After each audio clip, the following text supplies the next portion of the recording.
Today, we're going to talk about one of humanity's most important inventions. It's a tool so deep in our lives that, honestly, we barely even notice it's there. It's the calendar, right? The invisible grid that our entire world runs on? So how on earth did we get it? How did we manage to take the wild, chaotic cycles of the cosmos and turn them into the neat little boxes that run our lives? And that right there is the big idea for today.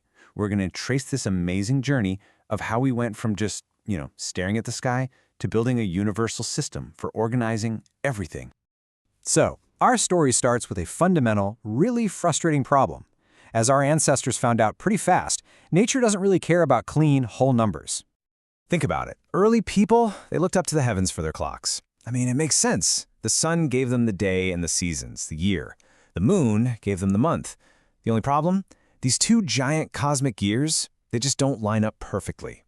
And this is the number that caused all the headaches. A lunar month, the time it takes to go from one new moon to the next, averages 29.53059 days.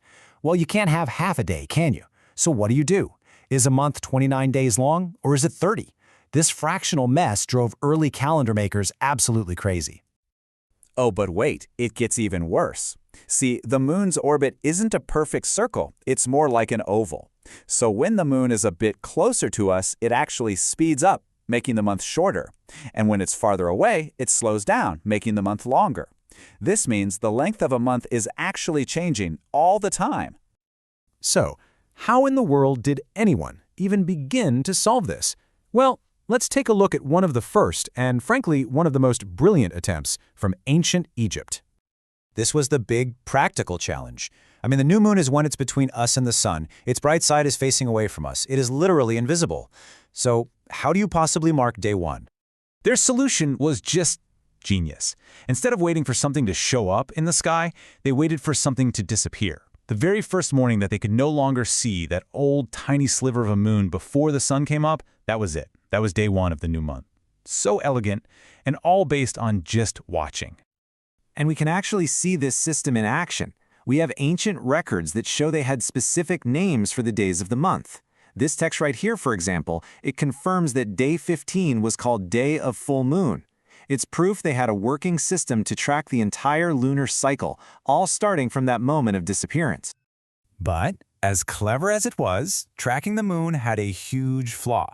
A year based on the moon drifts. It doesn't line up with the seasons. So to fix that, the Egyptians had to look for a better, more reliable guide up in the sky.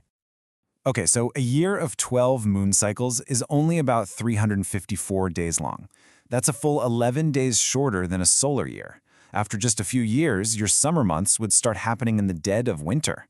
If your whole civilization is built around the predictable flooding of the Nile River, that's a total disaster.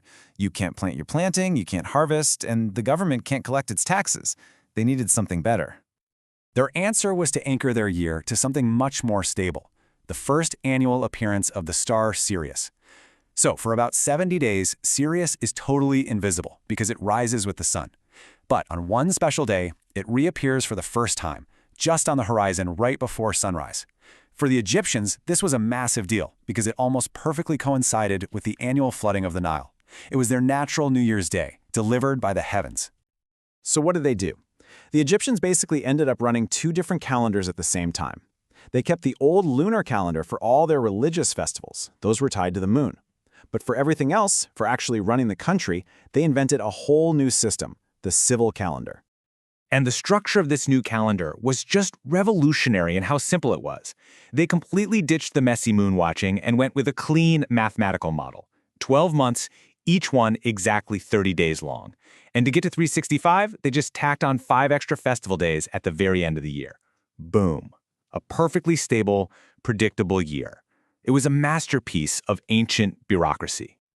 This Egyptian idea laid all the groundwork, but the story wasn't quite finished. The final piece of the puzzle was getting it precise enough for the entire world.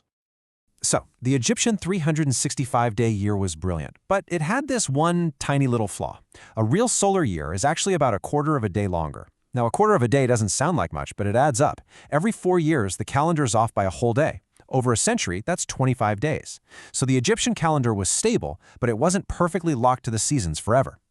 And getting to the calendar we use today really just involved a couple of key upgrades. First, the Egyptians create that stable 365-day base. Then, in 46 BC, Julius Caesar, taking advice from Egyptian astronomers, introduces the leap year to fix that quarter-day problem. And finally, way later in 1582, Pope Gregory XIII makes one last, tiny tweak to the leap year rule, creating the incredibly accurate Gregorian calendar that pretty much everyone uses today.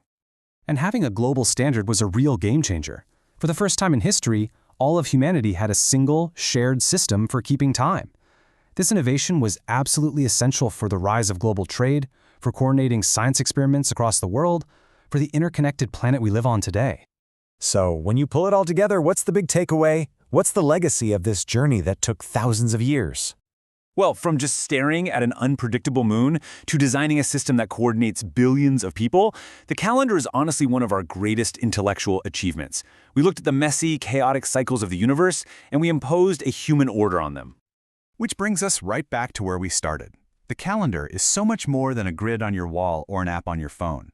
It is the silent, incredibly powerful code that structures our reality, our societies, and how we even think about time itself. And that's the thought I'll leave you with. This incredible tool gives us order, it gives us predictability. But by forcing time into these neat little boxes of weeks and months and years, what other ways of experiencing time might we have left behind? Something to think about. Thanks for joining me.